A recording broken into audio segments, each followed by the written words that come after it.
I never thought I would be the kind of woman telling a story like this. The kind of story that starts with family and ends with something you never saw coming. But here I am, 72 years old, sitting in my living room, looking at the empty velvet box where my ring used to be, and I suppose it is time to tell you what happened. My name is Eleanor Whitmore. Most people call me Ellie, though my late husband Robert always called me Nora. He said Eleanor was too formal for a woman with such warm hands. I liked that about him. I liked most things about him, truth be told. We were married for 47 years before he passed, and in all that time, he only gave me one piece of jewelry that truly mattered. The ring. Now, I know what you are thinking. An old woman gets attached to her jewelry, what else is new? But this ring was different. This ring had a history that stretched back 3 generations before me, and it carried with it a weight that had nothing to do with the 12-carat diamond sitting in its center. Let me start from the beginning, because that is where all good stories start, and this story needs to be told properly. I grew up in a small town in Vermont. My father was a school teacher, and my mother worked at the local library. We were not wealthy by any stretch of the imagination. In fact, I remember winters when my mother would water down the soup to make it last another day. We had love in our house, plenty of it, but money was always scarce.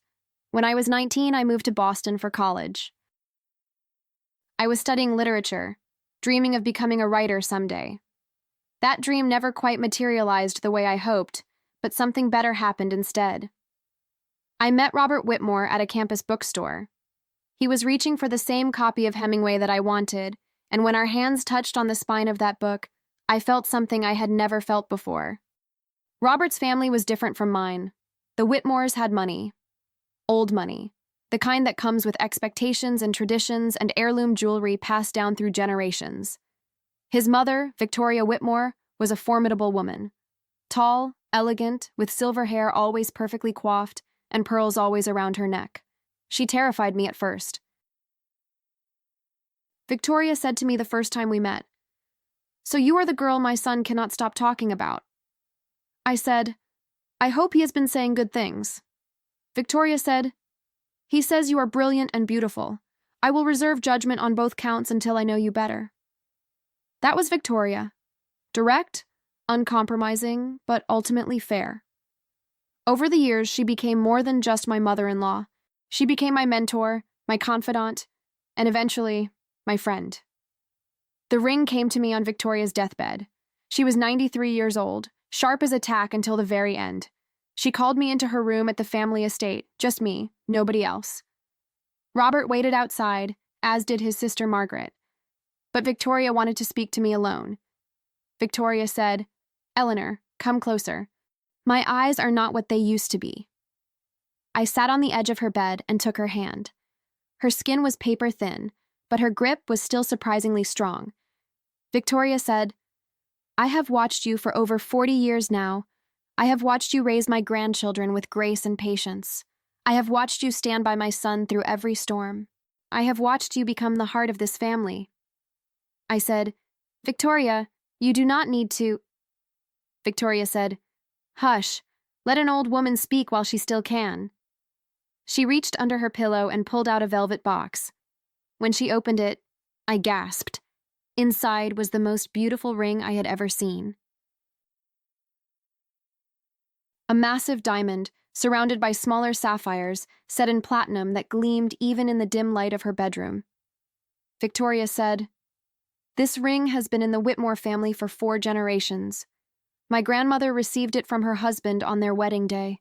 He was a railroad tycoon, made his fortune the hard way. This ring represents everything our family has built." I said, "It is stunning, but Victoria, surely this should go to Margaret, or—" Victoria said, "Margaret has enough jewelry to open her own store, and she does not appreciate things the way you do. This ring is not about monetary value, Eleanor. It is about legacy."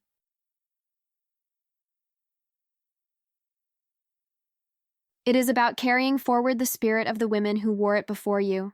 I said, "I do not know what to say." Victoria said, "Say you will protect it. Say you will wear it with pride. And say that when the time comes, you will pass it on to someone worthy."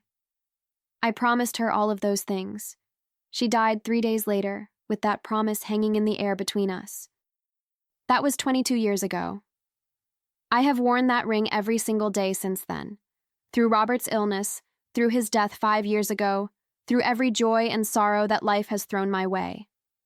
That ring became a part of me, a connection to the women who came before, a reminder of the love and strength that runs through our family.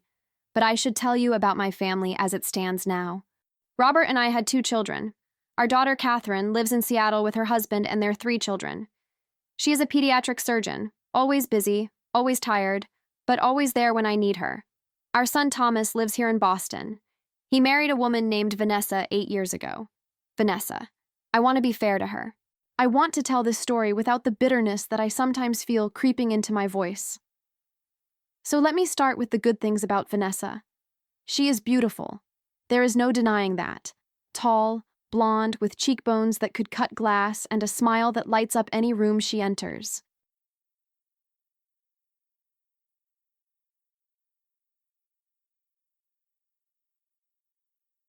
She comes from a good family in Connecticut, educated at the best schools, always knows which fork to use at dinner.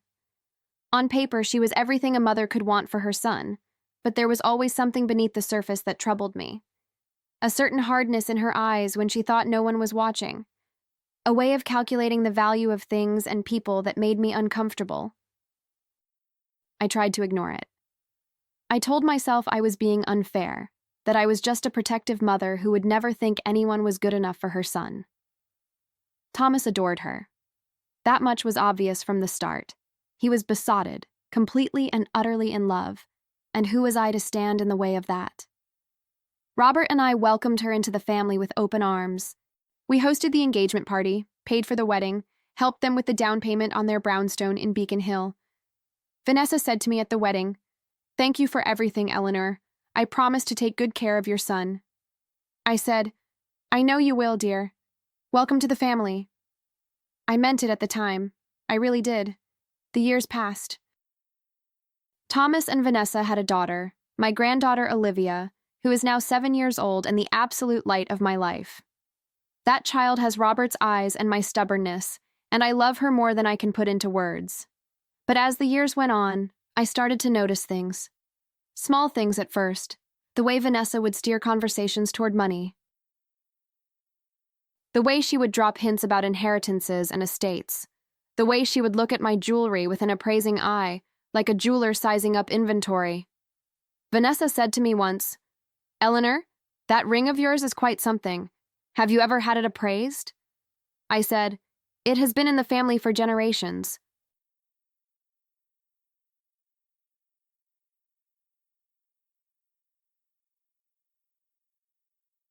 Its value to me cannot be measured in dollars. Vanessa said, Of course. I just meant, for insurance purposes. You would hate to lose something so precious without proper coverage." It seemed like a reasonable concern at the time, but the way she said precious made my skin prickle. There was something in her voice that I did not like. I had the ring appraised about 10 years ago, shortly after Robert passed. I needed to update our insurance policies, and my financial advisor insisted. When the appraiser told me the value, I nearly fell off my chair.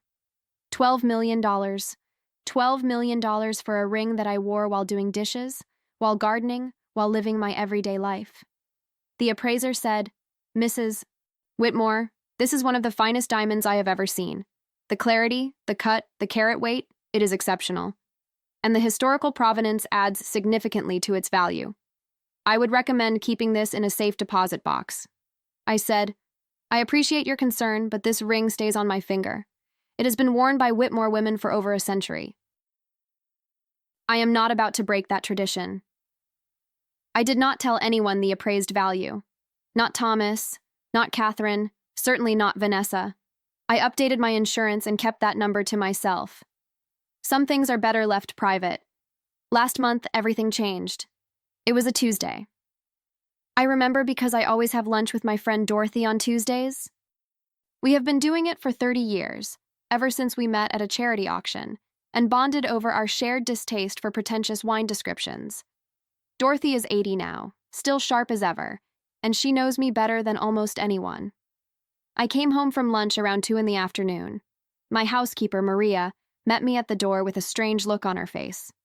Maria said, "Mrs. Whitmore, Mrs. Vanessa was here while you were out." I said, "Vanessa? She did not mention she was stopping by." Maria said, "She said she needed to borrow something for a party tonight. I told her I should call you first, but she said you had already given permission." My stomach dropped. I did not know why at first, just a feeling, a cold sensation spreading through my chest. I said, "What did she take, Maria?" Maria's face crumpled. I could see she was frightened, worried that she had done something wrong. Maria said, "The ring, Mrs. Whitmore, from your jewelry box. She said you told her she could borrow it for the charity gala tonight." I stood there in my foyer, my coat still on, my purse still in my hand, and I felt the world tilt slightly on its axis. Vanessa had taken my ring. My ring. The ring that Victoria placed in my hands with her dying breath. The ring that connected me to generations of Whitmore women. The ring worth $12 million. I said, "Maria, this is very important.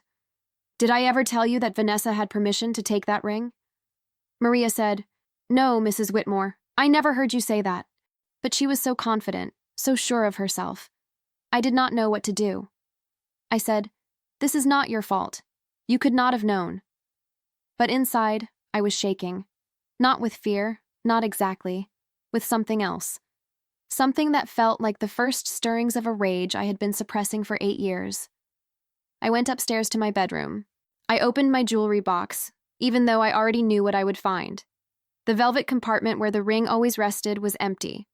Just the indent in the fabric where it had sat for 2 decades, a ghost of its presence. I sat down on my bed and tried to think clearly. There had to be an explanation. Maybe there was a misunderstanding. Maybe Vanessa really thought she had permission somehow.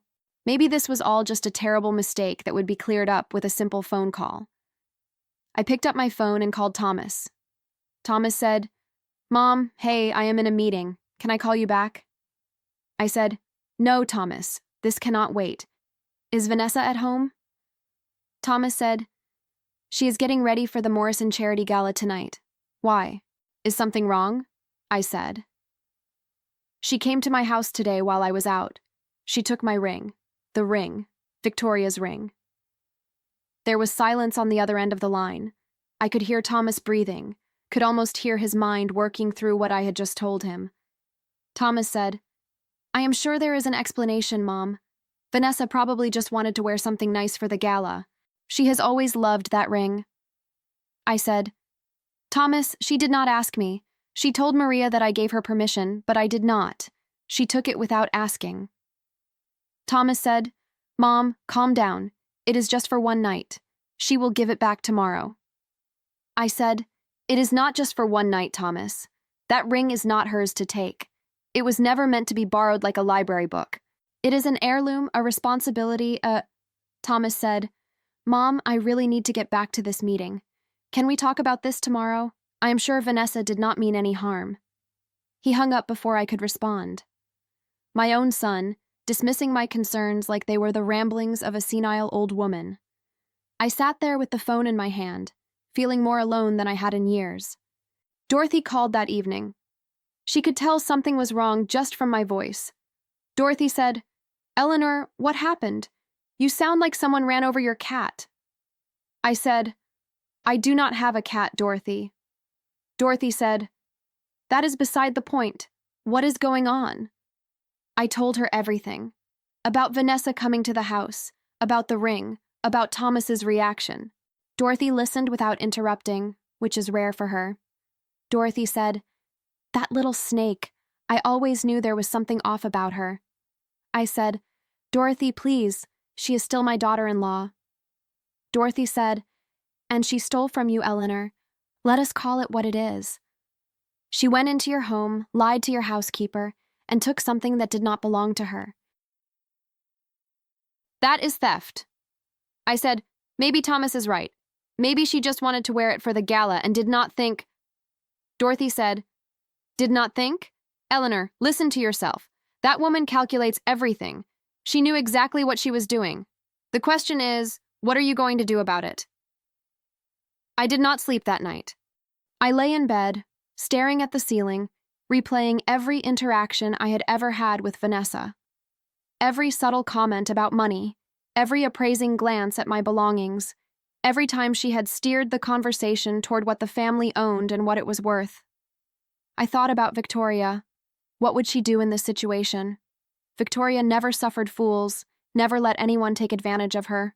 She would have handled this with grace and steel, the combination that made her such a formidable woman. I made a decision in the dark hours before dawn. I was not going to let this slide. I was not going to be the doting grandmother who pretends everything is fine to keep the peace.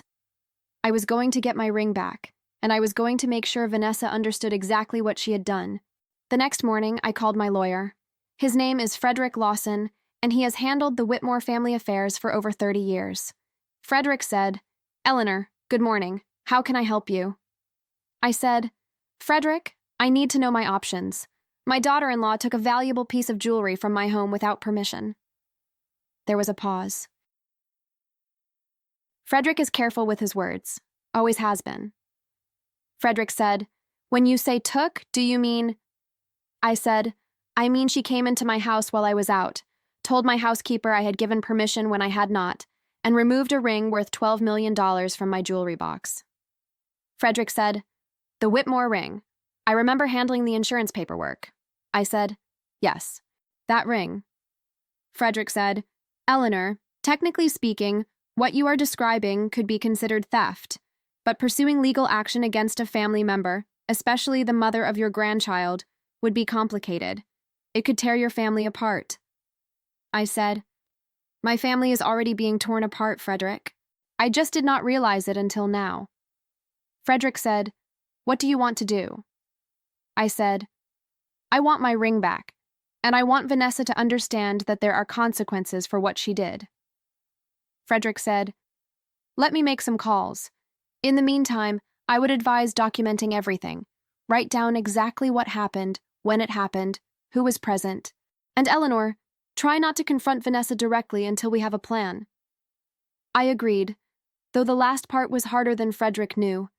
Every instinct in my body wanted to march over to Thomas's brownstone and demand my ring back.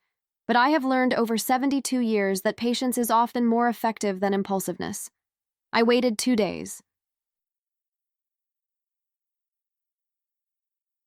2 days of silence from Vanessa. 2 days of deflecting phone calls from Thomas.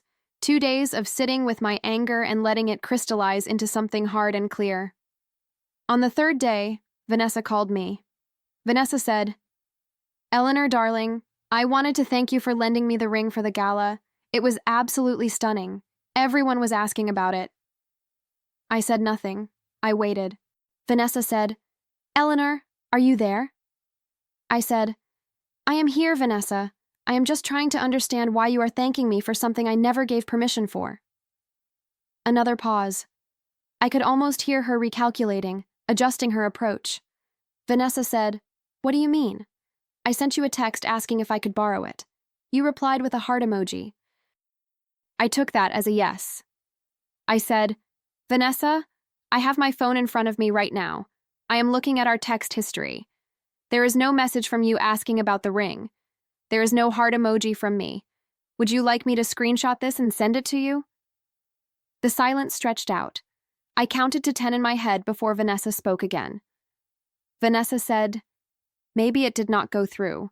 You know how technology is sometimes. Either way, I have the ring safe and sound. I will bring it over this weekend." I said, "You will bring it over today, Vanessa, within the hour." Vanessa said, "Eleanor, I have appointments today. I cannot just drop everything." I said, "Let me be very clear. You entered my home under false pretenses, lied to my employee, and removed a piece of jewelry valued at $12 million without my knowledge or consent. My lawyer has advised me that this could be considered theft. I am giving you 1 hour to return my property, or I will have no choice but to involve the authorities." The silence this time was different, heavier, laden with something I could not quite identify. When Vanessa finally spoke, her voice had changed. The sweetness was gone, replaced by something cold. Vanessa said, "You would really call the police on your own daughter-in-law? The mother of your grandchild?" I said, "You are not my daughter-in-law right now, Vanessa. Right now, you are a person who stole from me. 45 minutes. I hung up before she could respond. The next 45 minutes were some of the longest of my life. I sat in my living room, watching the clock, wondering if I had made a terrible mistake. What if Vanessa called my bluff? What if she refused to return the ring? Was I really prepared to involve the police, to press charges against the mother of my grandchild? 30 minutes passed. Then 40. I was reaching for my phone to call Frederick when the doorbell rang. It was Thomas. He stood on my doorstep with the ring box in his hand and a look on his face that I had never seen before. It was not anger exactly. It was something closer to disappointment, and it was directed at me. Thomas said, "Here's your ring, Mom. I hope you are happy." I said, "Thomas, please come in. We need to talk about this." Thomas said, "There is nothing to talk about. Vanessa made a mistake. She should have asked you directly instead of assuming it was okay. But the way you handled this, threatening legal action, treating her like a criminal, that was not right." I said, "Thomas, she lied to Maria. She took something that did not belong to her. What would you have had me do?" Thomas said, "Talk to her. Talk to me. Handle it like family, not like a business dispute." I said, "I tried to talk to you. I called you the day it happened. You dismissed me. You told me to calm down, like I was being hysterical." Thomas's face flushed. I could see him struggling with something, some internal conflict he was not ready to voice. Thomas said, "Mom, Vanessa has been under a lot of pressure lately. The gala was important to her, to us. She just wanted to make a good impression." I said, "So she borrowed a $12 million ring without asking? Thomas, do you hear yourself?" Thomas said, "12 million? Where did you get that number?" I realized then that I had never told him the ring's appraised value. I had kept it to myself, just like I kept so many things to myself in an effort to protect my children from the burden of wealth. I said, "I had it appraised after your father died. That ring is worth $12 million, Thomas. It is the most valuable thing I own, and your wife took it like it was a costume jewelry piece she could borrow for a night." Thomas went pale. He looked down at the box in his hand like it had suddenly become radioactive. Thomas said, "12 million? Mom, why did you never tell us?" I said, "Because I did not want money to define how you saw that ring. I wanted you to understand its significance in other ways, the history, the tradition, the love it represents. Clearly, I failed." Thomas sat down heavily on my sofa. He looked older suddenly, the lines around his eyes more pronounced. My son, my baby boy, caught in the middle of something he did not know how to handle. Thomas said, "Vanessa did not know. She could not have known." I said, "Would it have made a difference?"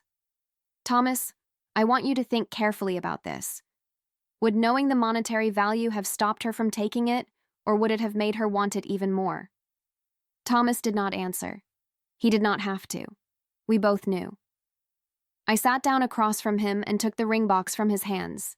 I opened it, and there it was, my ring, sparkling in the afternoon light like nothing had happened. But everything had happened. Everything had changed. I said, "I love you, Thomas. I love Olivia more than life itself. I even tried to love Vanessa for your sake, but I cannot pretend that what happened is acceptable. I cannot sweep this under the rug and act like everything is fine." Thomas said, "What are you saying, Mom?" I said, "I am saying that trust, once broken, is very hard to rebuild. I am saying that I will always be here for you and for Olivia, no matter what. But my relationship with Vanessa will never be what it was." Thomas left a few minutes later. He hugged me at the door, a long hug that said more than words could. I watched him walk down my front steps, shoulders hunched, and I felt something break inside my chest. My son was hurting, and I could not fix it. All I could do was be honest about why. The next few weeks were difficult. Thomas and Vanessa did not come for Sunday dinner, which had been a family tradition for years. My phone calls to Thomas went mostly unanswered. When he did call back, the conversations were brief, strained, full of things neither of us knew how to say. Catherine flew in from Seattle when I told her what happened. She had always been the protective one, the fierce older sister who never quite approved of Vanessa. Catherine said, "I knew it, Mom. I knew she was trouble from the beginning." Do you remember what she said at Grandma Victoria's funeral? She asked me how much the estate was worth before the body was even cold.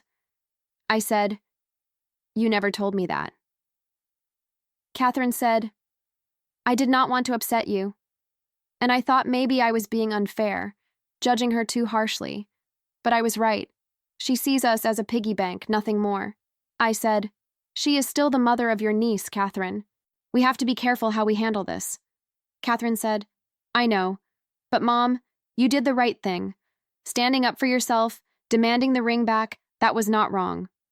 Do not let Thomas make you feel guilty for having boundaries." I took comfort in Catherine's support, but the situation with Thomas weighed on me constantly.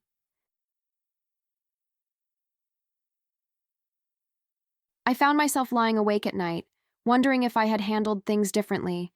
Would the outcome have been better? Should I have confronted Vanessa privately instead of involving lawyers? Should I have been gentler, more diplomatic? Dorothy told me I was being ridiculous. Dorothy said, "Eleanor, you are 72 years old. You have earned the right to protect what is yours. Stop second-guessing yourself." I said, "But Thomas..." Dorothy said, "Thomas is a grown man who needs to figure out his own marriage. You cannot do that for him. All you can do is be honest and hope he finds his way." A month after the ring incident, something unexpected happened. Thomas showed up at my door on a Saturday morning, unannounced. He looked terrible. Unshaven, dark circles under his eyes, clothes wrinkled like he had slept in them. I said, "Thomas, what happened? Is Olivia okay?" Thomas said, "Olivia is fine. She is with Vanessa's mother for the weekend. Can I come in?" I led him to the kitchen and made coffee. Some things are better discussed over coffee. Thomas sat at the same table where he had done his homework as a child, where we had celebrated birthdays and weathered disappointments and lived our lives as a family. Thomas said, "I found something, Mom. Something I was not supposed to find." I said, "What do you mean?" Thomas said, "After you told me about the ring's value, I started thinking. Vanessa handles our finances. She has always handled them.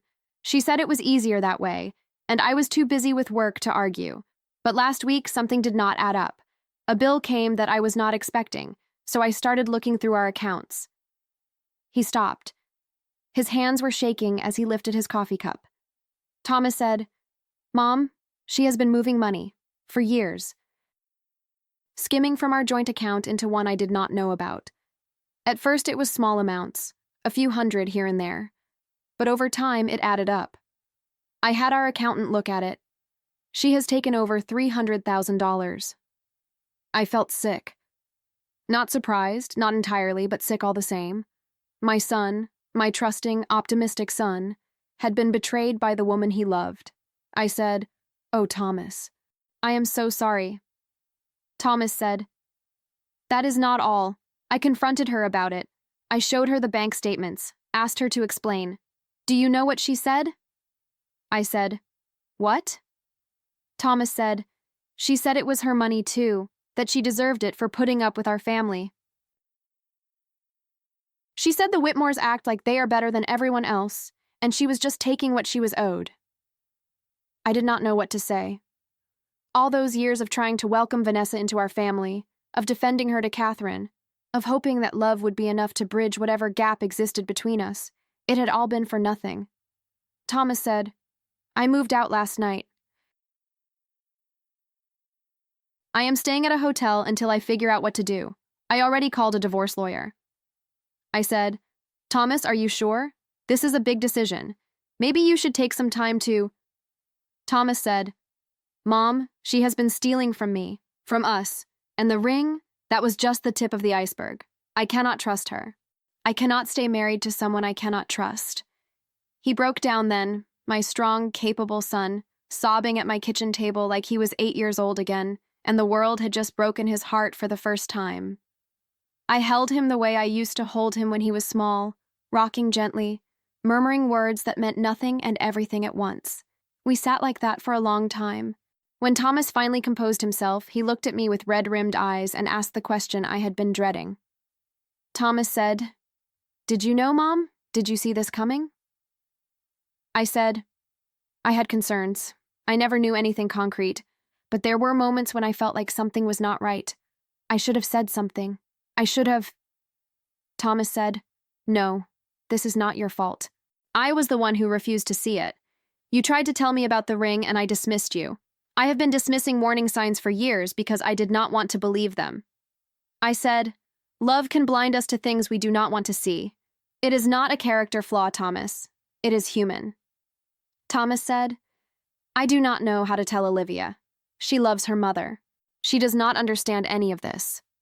I said, "Children are more resilient than we give them credit for, and she has you. She has Catherine and me. Whatever happens, she will never doubt that she is loved." The divorce proceedings took 8 months. They were messy, painful, everything a divorce should not be but almost always is. Vanessa fought for everything she could get, claimed she had been emotionally neglected, financially controlled, practically imprisoned in the marriage. Her lawyers painted a picture of Thomas that I did not recognize, a cold, withholding husband who drove his wife to desperation. The truth came out eventually. Bank records do not lie. The judge was not impressed with Vanessa's version of events, especially when the financial fraud was laid out in black and white. Thomas got primary custody of Olivia. Vanessa got a modest settlement and a reputation that would follow her for years. After the final hearing, Thomas came to my house with Olivia. My granddaughter ran into my arms and I held her tight, breathing in the scent of her strawberry shampoo, feeling her small heart beating against my chest. Olivia said, "Grandma, Daddy says we might have to move." I said, "Move where, sweetheart?" Olivia said, "I do not know. Somewhere smaller. He said our house is too big for just 2 people. I looked at Thomas over Olivia's head. He looked exhausted, but lighter somehow, like a burden had been lifted. He shrugged apologetically. I said, "Olivia, how would you feel about living with Grandma for a while, just until Daddy figures things out?"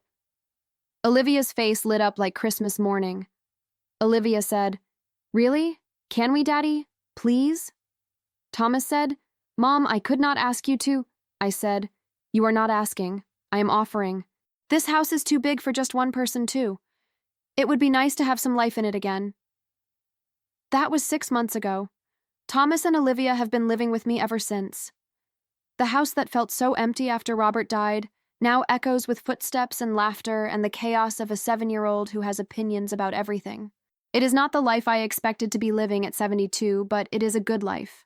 A full life. Thomas has started dating again, carefully, cautiously. There is a woman at his office named Rachel, who seems to make him smile in a way I have not seen in years. I told him to take his time, to trust his instincts, but also to trust the people who love him enough to tell him the truth. Catherine calls every week. She is talking about moving back to Boston, says Seattle is too far from family. I told her not to uproot her whole life for me, but secretly, I hope she does. There is nothing quite like having your children close. As for the ring, it sits in my jewelry box again, exactly where it belongs. But I look at it differently now. For years, I saw it as a connection to the past, a symbol of the women who came before me. Now I see it as something else, a reminder that the things we treasure most are not always the things we expect. I thought the ring was about legacy, about history, about the Whitmore name and what it represents.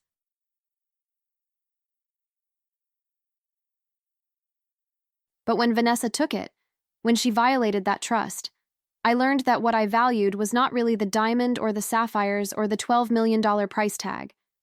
What I valued was the integrity it represented. The promise Victoria made me keep, to protect it, to wear it with pride, to pass it on to someone worthy. Vanessa was never going to be that person. I think I knew it all along, somewhere deep in my bones where truth lives even when we do not want to acknowledge it. She saw the ring as a thing to be possessed, a status symbol, a way to impress people at parties. She never understood what it really meant. Olivia asked me about the ring the other day.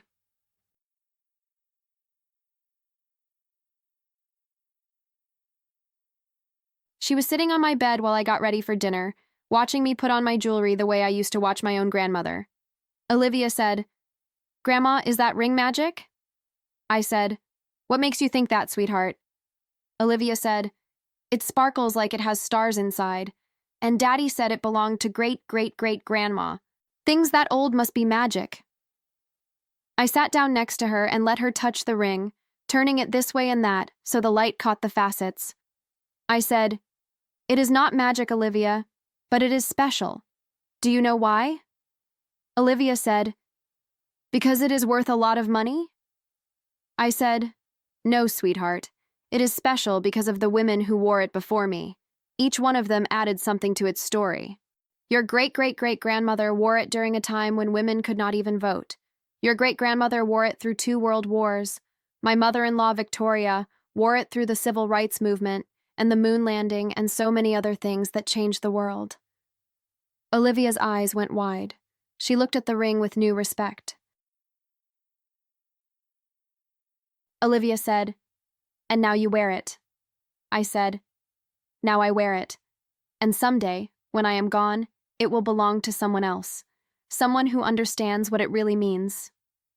Olivia said, "Will it be me, Grandma?" I looked at my granddaughter, at her earnest face and Robert's eyes and the fierce spirit I could already see developing within her. I thought about Victoria on her deathbed, choosing me to carry forward the legacy. I thought about all the choices that led to this moment, sitting on my bed with a 7-year-old who might or might not be ready to hear what I was about to say. I said, "That depends on you, Olivia. This ring does not go to someone just because they want it or because they are family. It goes to someone who has proven themselves worthy of it. Someone who understands that the real value of things is not what they cost, but what they mean." Olivia thought about this for a long moment. I could see her working through the idea, turning it over in her mind. Olivia said, "How do I prove I am worthy?" I said, "By being kind, by being honest, by treating people with respect, even when it is hard, by keeping your promises and taking responsibility for your mistakes, by loving your family not for what they can give you, but for who they are." Olivia nodded solemnly, like she was making a pact. Olivia said, "I will try, Grandma, I promise." I said, "I know you will, sweetheart." I know you will. I have thought a lot about that conversation since then, about what we pass on to the next generation, and what we hope they will understand. The ring is just an object in the end. A beautiful, valuable object, but an object nonetheless.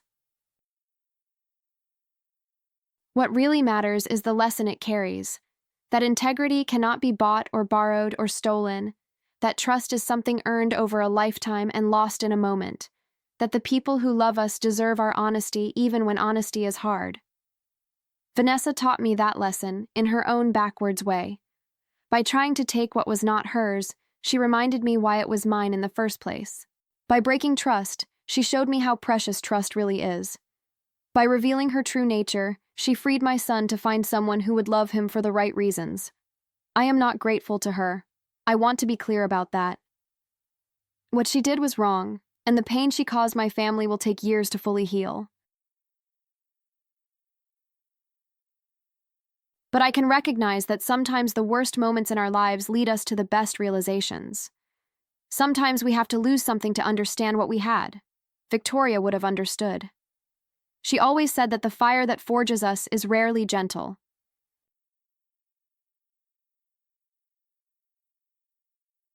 She said that the women in our family were made of iron and silk, strong enough to weather any storm but soft enough to comfort those who needed comforting.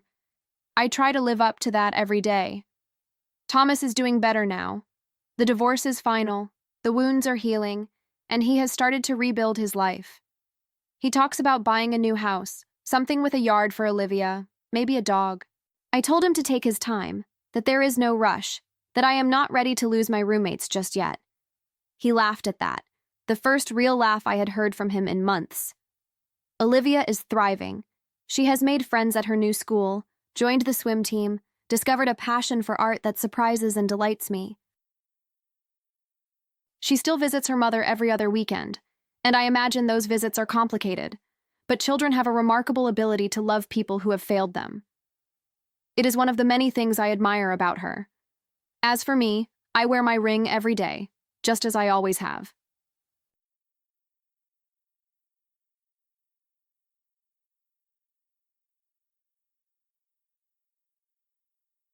I wear it when I cook breakfast for Olivia, when I meet Dorothy for our Tuesday lunches, when I sit in my garden and watch the birds. I wear it as a reminder of where I came from and what I value and who I want to be in whatever years I have left. The ring caught the light this morning as I was making coffee. Olivia was still asleep, and Thomas had left early for work, and I had a moment of perfect quiet in my kitchen. I looked at that diamond, at the way it scattered rainbows across my counter, and I thought about all the hands that had worn it before mine, all the lives it had witnessed, all the joys and sorrows it had seen.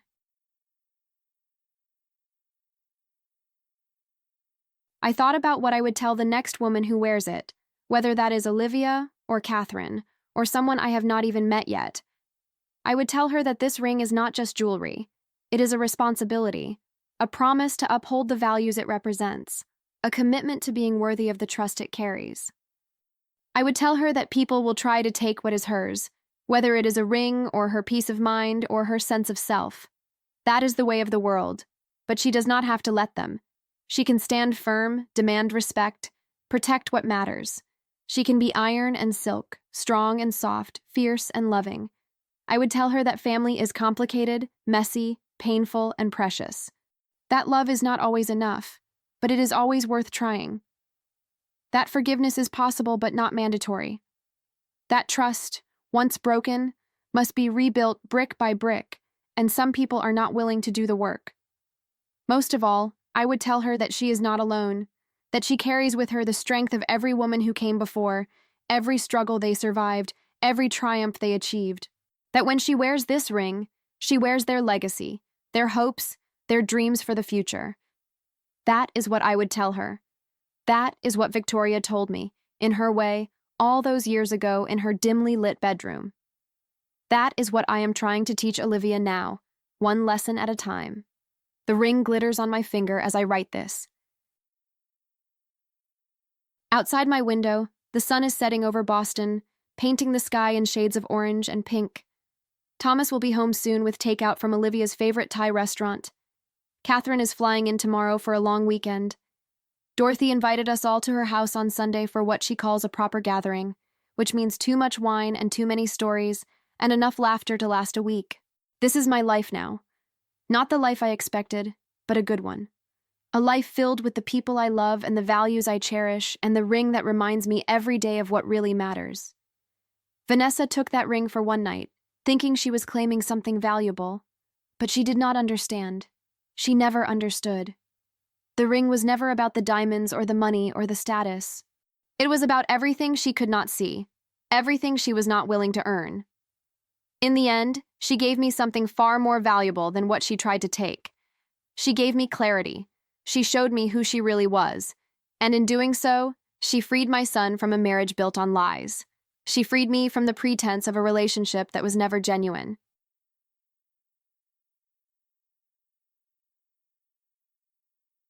She freed all of us to find something better. I look at my ring now, and I do not think about Vanessa at all. I think about Victoria and Robert and Thomas and Olivia. I think about Catherine and Dorothy and Maria and all the people who have proven themselves worthy of my trust. I think about the life I have built and the legacy I will leave behind. The ring is just a symbol. But what it symbolizes, integrity, love, resilience, truth, those things are everything. Those things are what I want to pass on, whether the ring goes with them or not.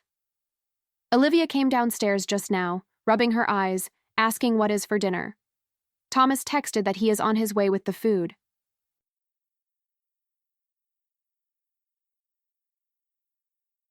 The house is filling with the sounds and smells of an ordinary evening, and I could not be more grateful.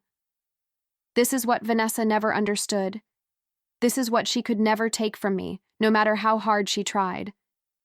The real treasure was never the ring.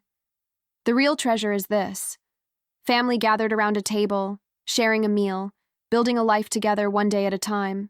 That is worth more than $12 million. That is worth everything. There is something else I should tell you about. Something that happened just 2 weeks ago that made me realize how far we have all come. Thomas had invited Rachel over for dinner. It was the first time he was introducing her to Olivia, and I could see how nervous he was. He kept adjusting his collar, checking his reflection in the hallway mirror, asking me if the house looked okay. I said, "Thomas, relax. You are going to give yourself a heart attack." Thomas said, "What if Olivia does not like her? What if Rachel thinks we are too much? What if—" I said, "What if everything goes perfectly fine?" "Have you considered that possibility?" He smiled at me then, a rueful smile that reminded me so much of Robert that my breath caught in my chest. Thomas said, "When did you become the optimist in this family?" I said, "When you became the worrier. Someone had to balance things out." Rachel arrived at 6 o'clock, carrying a bouquet of flowers and a children's book she had picked out for Olivia. She was lovely, not in the polished, calculated way that Vanessa had been, but in a warm, genuine way that made you want to trust her immediately. She had kind eyes and a ready laugh, and when she shook my hand, her grip was firm and honest.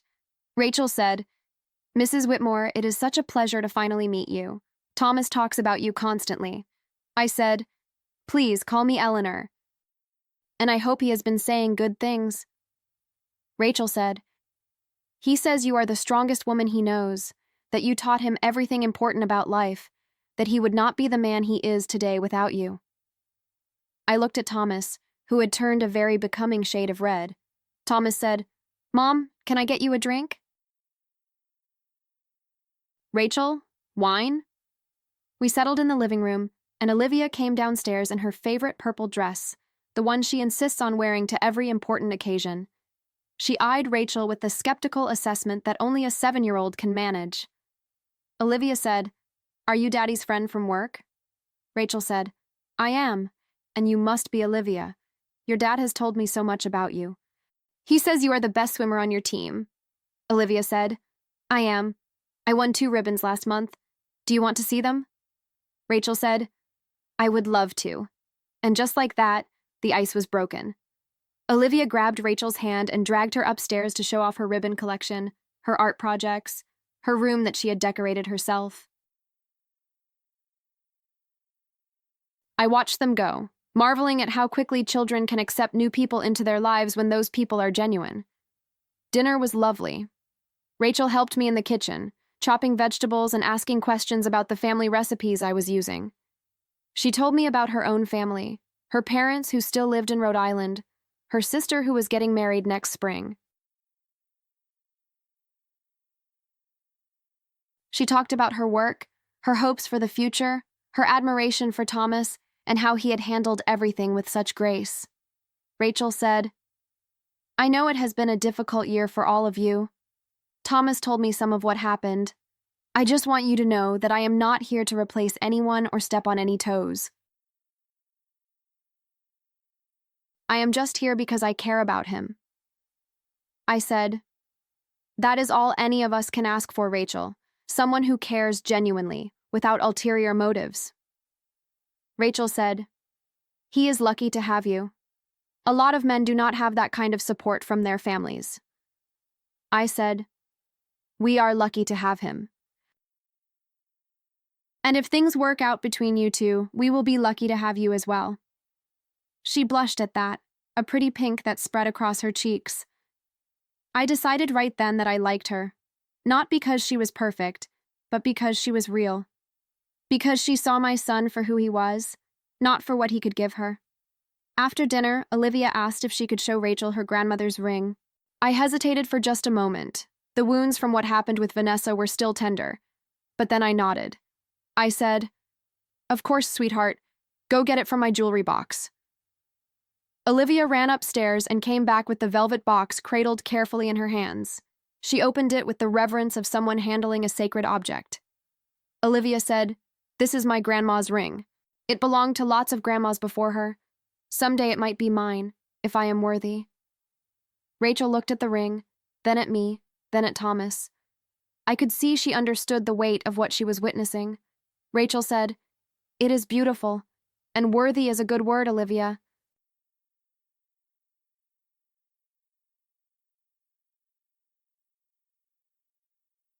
That is a very important thing to be. Olivia said, "Grandma says worthy means being kind and honest and keeping your promises." Rachel said, "Your grandma sounds very wise." Olivia said, She is. She is the wisest person I know." I will not pretend that moment did not move me. Seeing my granddaughter explain the values I had tried to instill in her, seeing Rachel listen with genuine interest and respect, it felt like the beginning of something new, something hopeful. Later that night, after Rachel had gone home and Olivia was in bed, Thomas came to find me in the garden. I was sitting on the bench Robert had built for our 20th anniversary, looking up at the stars. Thomas sat down beside me and was quiet for a long moment. Thomas said, "Mom, thank you. For tonight. For everything." I said, "Rachel seems wonderful, Thomas. I mean that." Thomas said, "She is different from Vanessa. In every way that matters." I said, "I noticed."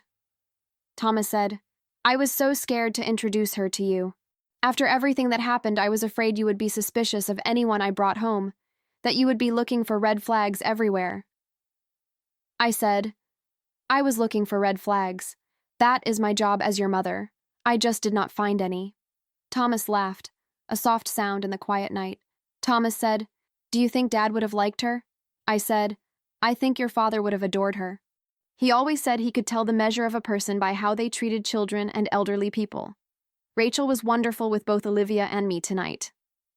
Thomas said, "I really care about her, Mom, more than I expected to this soon." I said, "Then take your time. Let things develop naturally. Do not rush into anything just because you are lonely or afraid. But also, do not hold back just because you were hurt before. The right person is worth the risk." Thomas said, "When did you get so philosophical?" I said, "I have always been philosophical. You were just too busy being a teenager to notice." We sat there together for a while longer, mother and son, watching the stars wheel overhead. I thought about all the conversations we had never had, all the things I should have said over the years but did not. I thought about how close we had come to losing each other, not to death, but to misunderstanding and silence. I said, "Thomas, there is something I need to tell you, something I should have said a long time ago." Thomas said, "What is it?" I said, "I am proud of you. Not just for how you handled the divorce, but for everything. For being a good father to Olivia, for working hard at your job, for being kind to people even when the world has not always been kind to you. You are a good man, Thomas. The best parts of your father live on in you." Thomas did not say anything.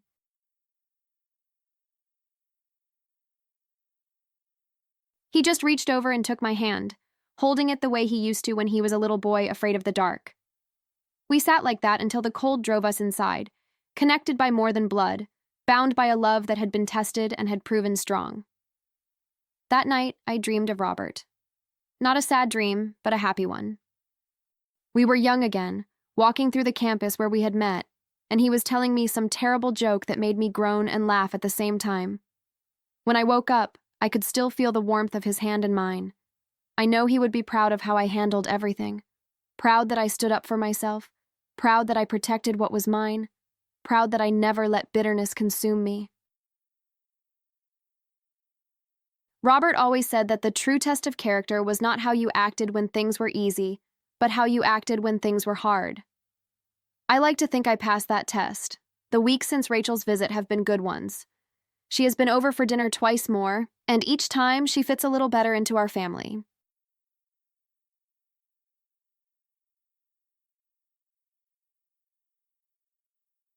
Olivia asks about her constantly, wants to know when she is coming back, has already decided that Rachel should come to her next swim meet.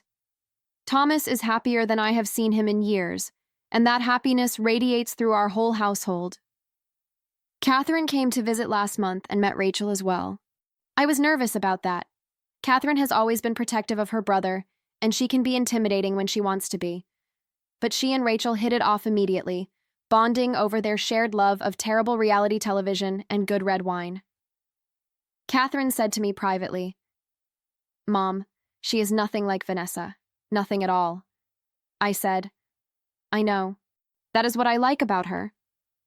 Catherine said, "Do you think Thomas will marry her?" I said, "I think that is for Thomas to decide. But if he does, I will welcome her into this family with open arms."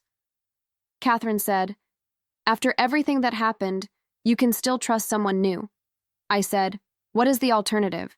To close ourselves off, to refuse to let anyone in, to live the rest of our lives in fear? That is not living, Catherine."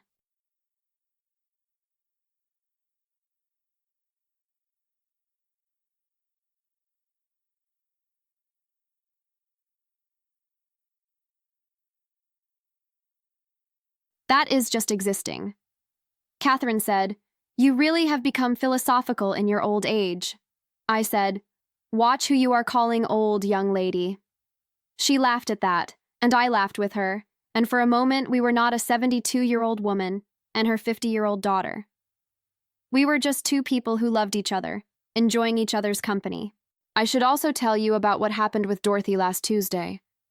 We were at our usual lunch spot, the little Italian place on Newberry Street that has been there for 40 years, when she brought up something I had not expected. Dorothy said, "Eleanor, I have been thinking about what you went through with Vanessa."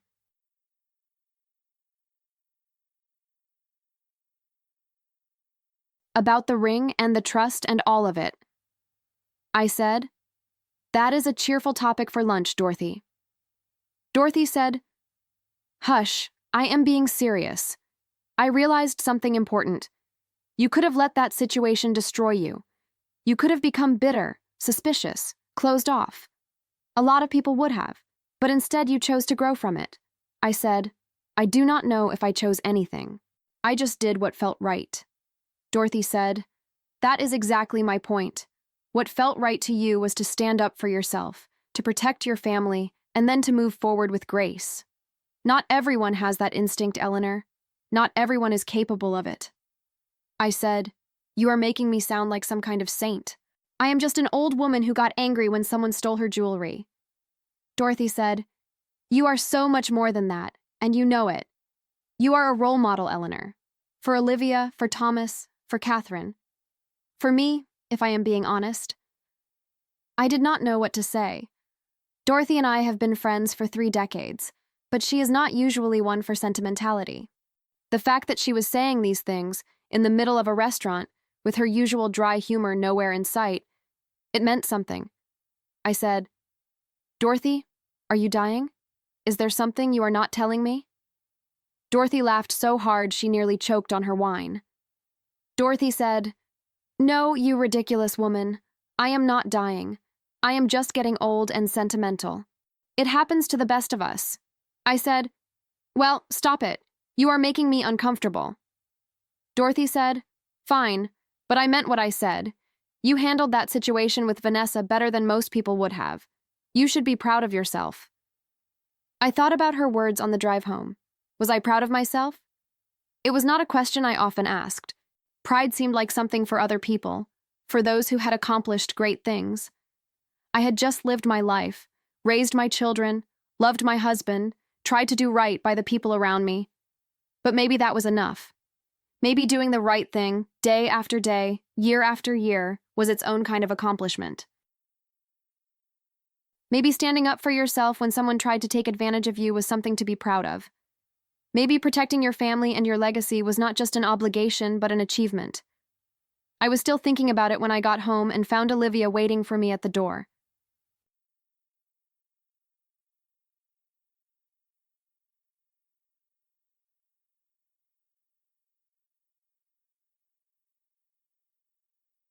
Olivia said, Grandma, I have something to show you. I said, "What is it, sweetheart?" She led me to the kitchen table, where she had spread out her art supplies. In the center of the mess was a painting, still wet in places, of a woman with gray hair and a blue dress standing in a garden. Olivia said, "It is you, Grandma. My teacher said we should paint someone we admire. I painted you." I looked at the painting. It was a 7-year-old's interpretation of me, which meant the proportions were off, and the colors were too bright, and the face looked more like a cartoon character than a real person. But somehow, Olivia had captured something. The way I stood, maybe. The tilt of my head. Something in the eyes that looked back at me from the paper. I said, "Olivia, this is beautiful. I love it." Olivia said, "Really?" Tommy Morrison said it looked weird. He said the hair was the wrong color. I said, "Tommy Morrison does not know what he is talking about. This is perfect. Can I keep it?" Olivia's face lit up. Olivia said, "Really? You want to keep it?" I said, "I want to frame it and hang it in my bedroom, where I can see it every morning when I wake up. Would that be okay with you?" Olivia threw her arms around me, getting paint on my blouse, but I did not care. Some things are more important than clean clothes. That painting hangs in my bedroom now, right next to the photograph of Robert and me on our wedding day. Every morning, I wake up and see them both, my late husband in black and white, my granddaughter's colorful interpretation of me. Past and present, memory and hope, all captured in 2 simple frames. It reminds me why I fought so hard for that ring. Not for the money, not for the status, but for this. For the connection between generations. For the love that flows forward through time, from mother to child to grandchild. For the legacy that has nothing to do with diamonds and everything to do with the people we become and the values we pass on. I should tell you about Maria, too. She felt terrible about what happened with Vanessa, blamed herself for letting the ring be taken. I had to sit her down and explain that she was not at fault, that Vanessa had manipulated her, that there was nothing she could have done differently. Maria said, "Mrs. Whitmore, I should have called you. I should have checked." I said, "Maria, you have worked for this family for 15 years. You are not just an employee. You are part of our lives. Vanessa knew that, and she used it against you.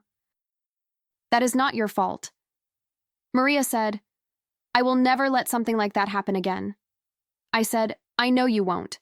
And Maria, thank you for everything you do for us. I do not tell you that often enough." Maria's eyes filled with tears. She is not a woman who shows emotion easily, so I knew that my words had meant something to her. Maria said, "You are a good woman, Mrs. Whitmore. This family is lucky to have you." I said, "We are lucky to have you, Maria. Never forget that." Since then, Maria has been even more vigilant about security, about who comes and goes from the house. She checks with me before letting anyone take anything, even family members.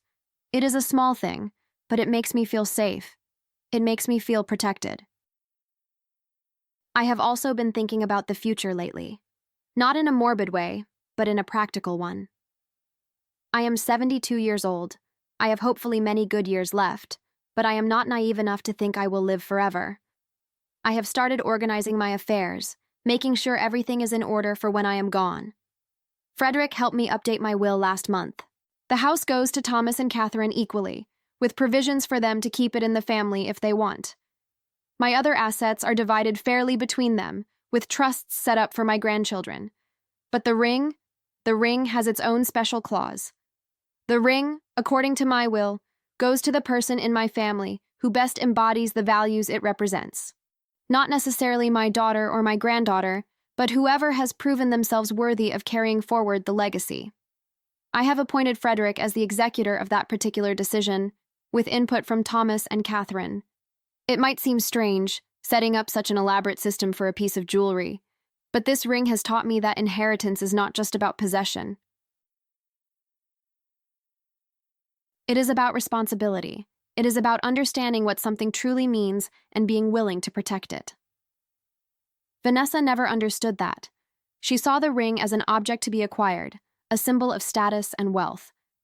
She did not see the generations of women who had worn it before, the history it carried, the love it represented.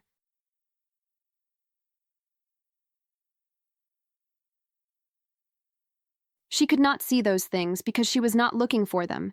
She was looking for something else entirely. I wonder sometimes if Vanessa is happy now. I hear bits and pieces about her through the grapevine. She moved to New York, started dating someone new, is trying to build a life for herself. Part of me hopes she finds what she is looking for, whatever that is. Part of me does not care at all. What I know for certain is that she is no longer my concern. I spent too many years worrying about her, trying to make her feel welcome, hoping she would become the daughter-in-law I wanted her to be. That energy is better spent elsewhere now. On Thomas and Olivia, on Catherine and her family, on Rachel, if she becomes part of our lives permanently. On the people who have earned my love and my trust. The ring sparkles on my finger as I write this. I have worn it every day for over 2 decades, and I will continue to wear it until I cannot anymore. It is part of me now, as much as my hands or my heart. When I look at it, I do not think about its monetary value. I think about Victoria, about all the women who came before, about Olivia and whoever will come after. I think about what it means to be worthy. Not perfect, not flawless, but worthy. Worthy of trust, worthy of love, worthy of the legacy we inherit and the legacy we leave behind. That is what I tried to teach Olivia that day on my bed. That is what I try to teach her every day, in small ways and large ones. Being worthy is not about never making mistakes. It is about owning your mistakes, learning from them, growing into a better person. It is about treating others with kindness and respect, even when they do not deserve it. It is about standing up for what matters, even when standing up is hard. There is one conversation I keep coming back to, one moment that crystallized everything for me. It happened about 3 months after the ring incident, when things were still raw and the divorce proceedings were just beginning. I was in my garden, tending to the roses that Robert planted the year we moved into this house.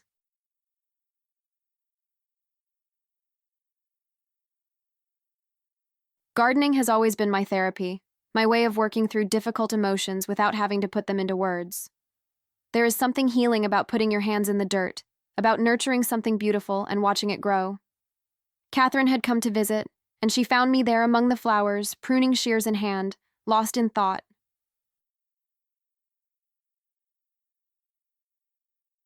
Catherine said, "Mom, can we talk?" I said, "Of course, sweetheart. Pull up a chair." She grabbed one of the patio chairs and dragged it over to where I was working. For a few minutes, she just watched me, not saying anything.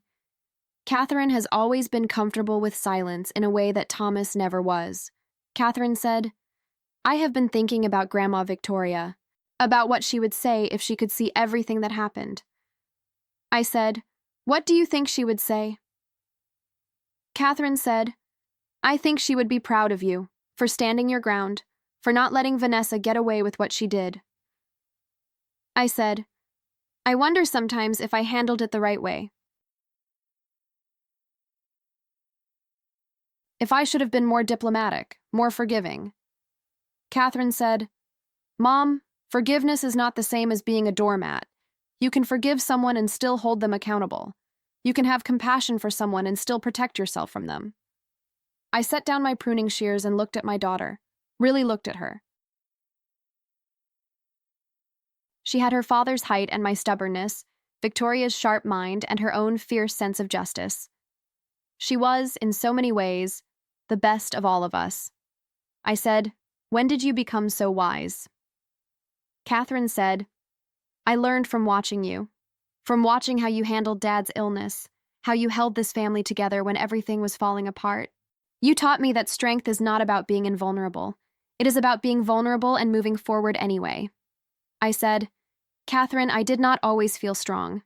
There were days when I wanted to give up, to crawl into bed and never come out." Catherine said, "But you did not give up. That is the point. You felt all of those things and you kept going anyway."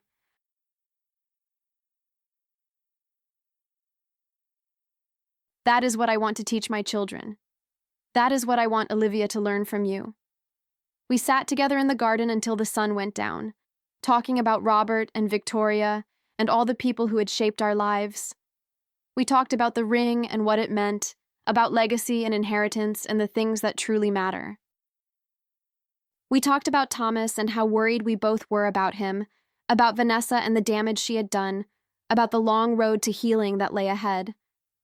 By the time Catherine went inside to start dinner, I felt lighter than I had in months. There is something powerful about being truly seen by someone, about having your struggles acknowledged and your strength affirmed. Catherine gave me that gift that evening, and I will never forget it. I think about that conversation often now. I think about what it means to be strong, what it means to be worthy, what it means to carry forward a legacy that stretches back generations. The answers are not always clear, but the questions keep me grounded.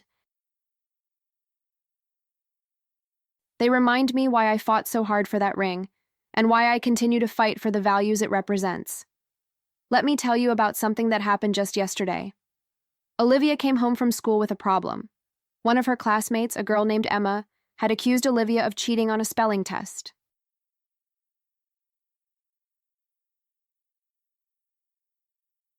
It was not true. Olivia had studied hard and earned her grade honestly, but Emma's accusation had spread through the classroom, and now other children were looking at Olivia differently.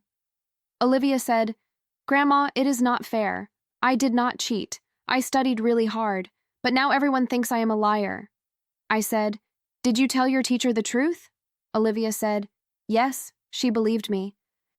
But Emma keeps telling everyone I cheated, and some kids believe her." I said, "Come sit with me, sweetheart. I want to tell you something." We sat on the couch together, and I took Olivia's small hand in mine. I said, "When I was about your age, something similar happened to me. A girl in my class accused me of stealing her pencil.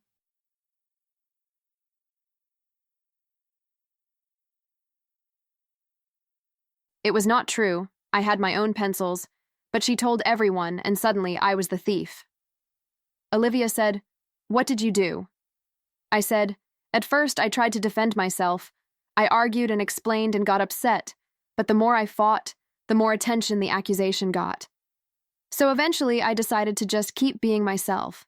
I was kind to the other students. I shared my things. I worked hard in school.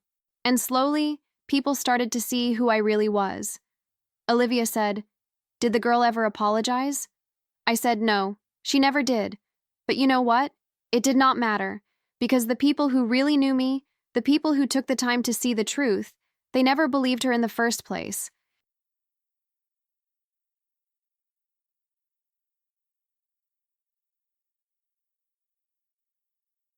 And the people who believed her without knowing me, well, their opinion was not worth very much anyway."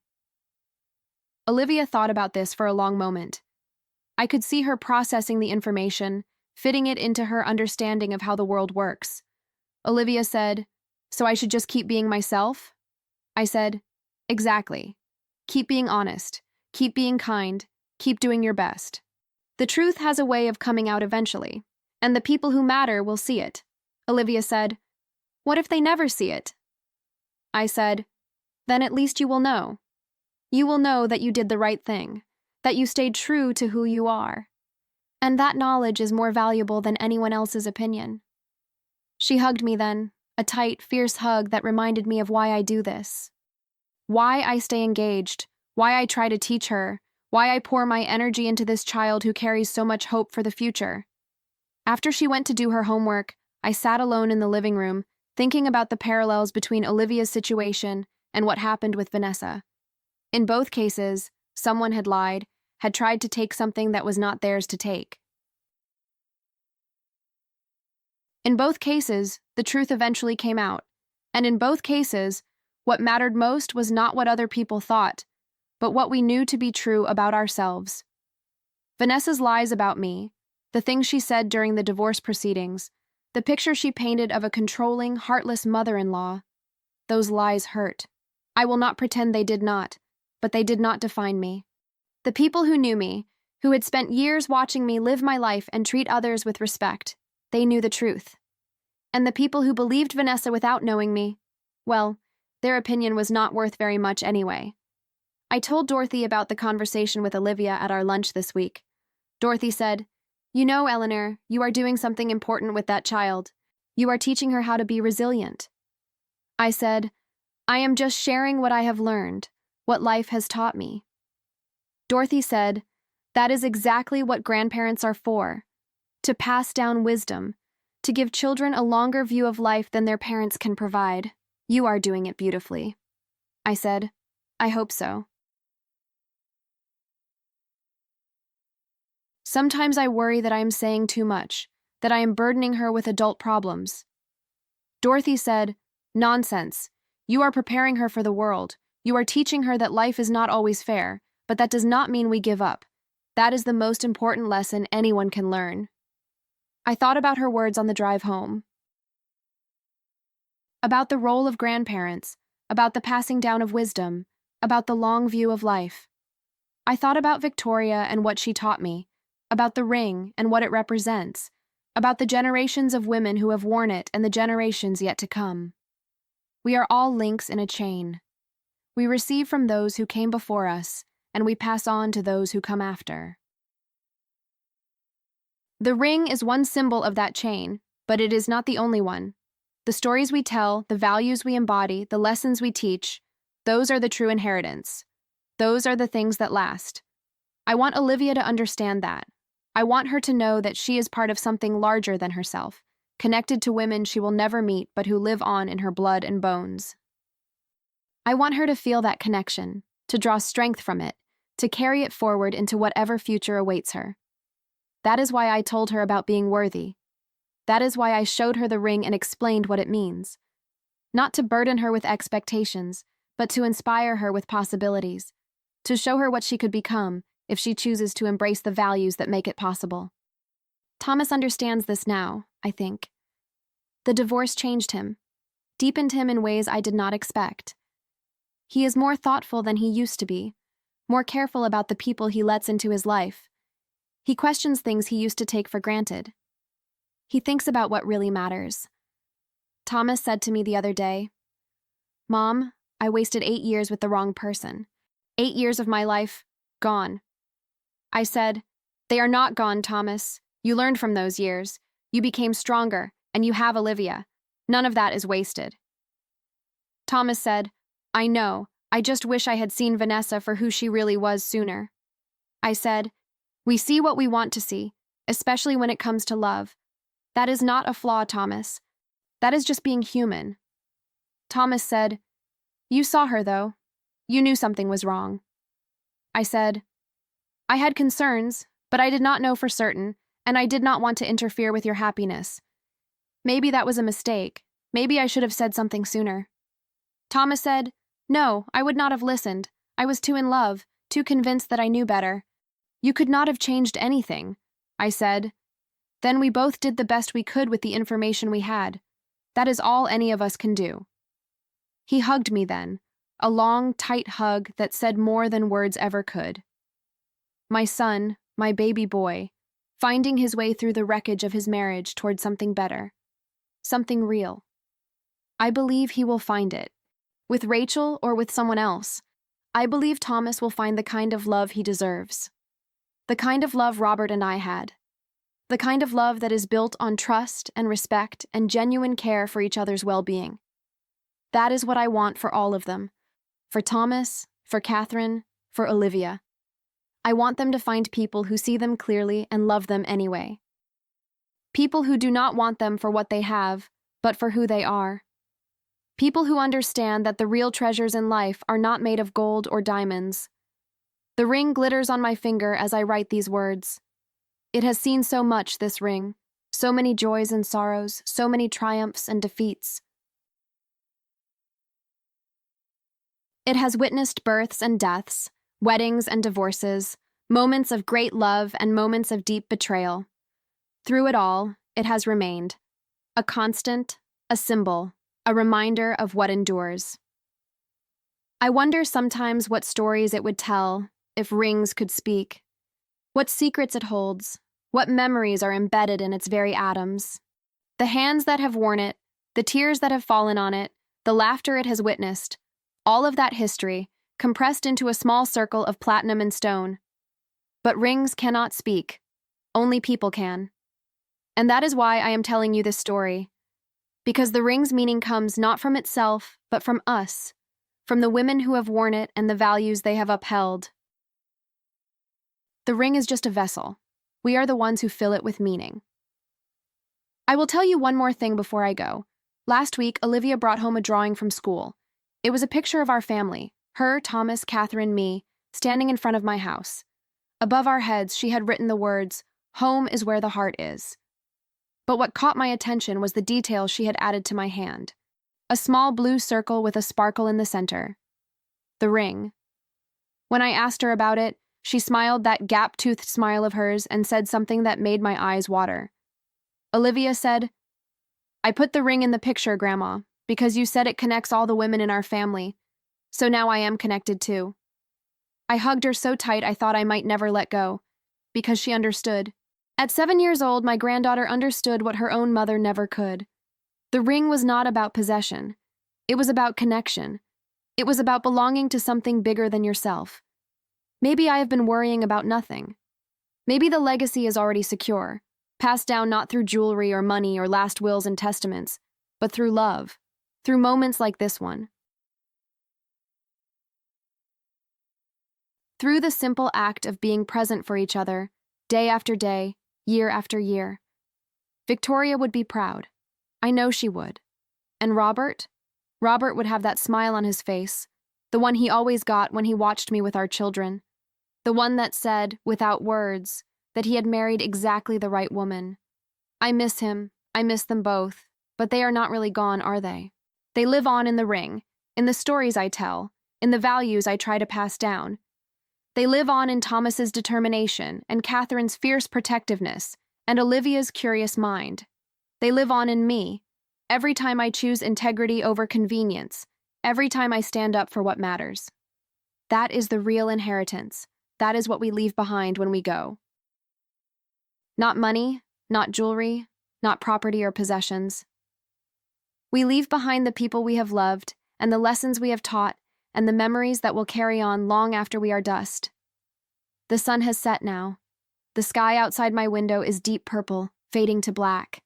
I can hear Thomas's car pulling into the driveway, can hear Olivia racing to the door to meet him.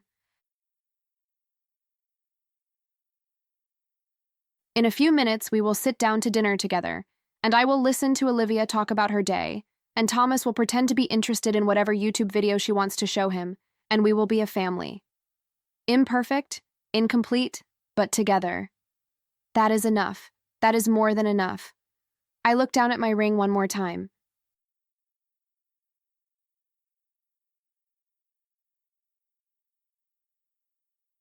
The diamond catches the lamplight, throwing tiny rainbows across the tablecloth. 4 generations of Whitmore women have worn this ring. 4 generations of love and loss and triumph and heartbreak. And now it is mine to protect, mine to cherish, mine to pass on when the time is right. Vanessa thought she could take it from me. She thought she could claim something that was never hers to claim. But she was wrong. This ring belongs to women who understand its true value, and that has nothing to do with diamonds or dollars. I smile as I hear Olivia's footsteps running toward the kitchen. Tonight we will have Thai food and laughter and maybe a movie if Thomas is not too tired. Tomorrow Catherine will arrive, and we will spend the weekend together as a family. Next week, Dorothy and I will have lunch, and she will make me laugh with her irreverent comments about the other women at her bridge club. Life goes on. It always does. And sometimes, when we are very lucky, it goes on beautifully.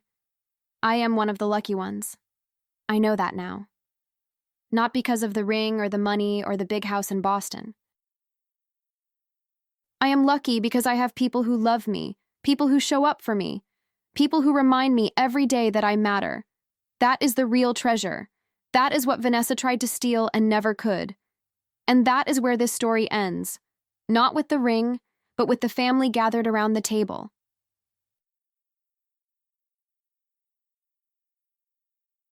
Not with the $12 million diamond, but with the priceless moments that no amount of money could ever buy. This is my legacy. This is what I will leave behind, and I would not trade it for all the jewels in the world.